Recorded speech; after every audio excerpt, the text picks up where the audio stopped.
r/AskReddit. Serious, what terrifying confession has someone told you while intoxicated? A response to the post.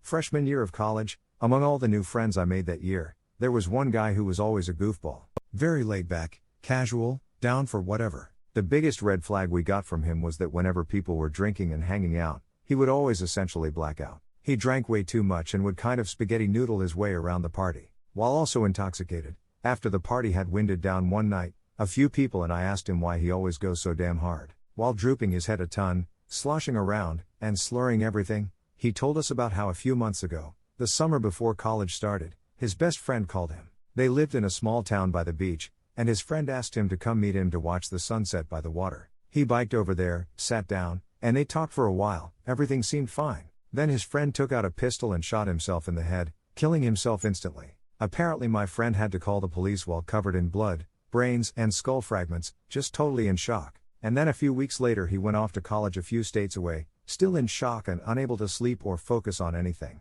He didn't remember telling us that story, and I don't think any of us wanted to bring it up. His drinking habits didn't change until he was about to graduate, by which point he started going to therapy, got a job right after graduation, and seems to be doing better in the years since, thank God. A response to this comment. That is so fucked. Those poor kids. A response to the post. Ages back I was helping a blackout drunk coworker to his apartment etc. He was needing to be carried 1 second and sprinting across the parking lot the next. As we're getting close to his room he starts breaking down. Why did I hit him? I shouldn't have run etc. Turns out drunk Diego is pretty convinced he hit a kid with his car one day. Sober Diego has no idea what he was talking about. A response to this comment. Sober Diego knows exactly what drunk Diego was talking about, he just knows better than to tell you. A response to the post. My mom told me she wished she aborted me when I was 8 or 9 or so. She's doing better now after a long struggle with alcoholism. Our relationship is much better, and when I told her this a few months ago she hugged me tightly and keeps apologizing to this day. Thank you so much for the awards. And everyone who relates, I hope you will find peace and love wherever you may go. A response to the post. My brother was drunk and he told me how he got sexually assaulted by our half-brother when he was 8, and that he knew that our half-brother assaulted me too when I was 5.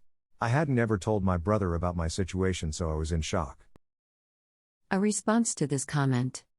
I had 2 friends, one female, one male, that were both clearly upset sitting out in the patio area of the bar by themselves. I see them, ask them both if they're okay, and the guy right away says, "Nah, but I can't talk to you about it," so I say, "Alright, let me know if you ever want to. Love you guys." And he goes, "Actually, come back here. You're good bruh." They both proceeded to tell me about how they each got sexually assaulted, one by their uncle and the other by their cousin. Apparently I was the first guy that he's ever confided in. She said she's only told a couple people other than her therapist. I'm friends with them, but definitely not anywhere near that close with them. I have no idea if either of them remember the conversation.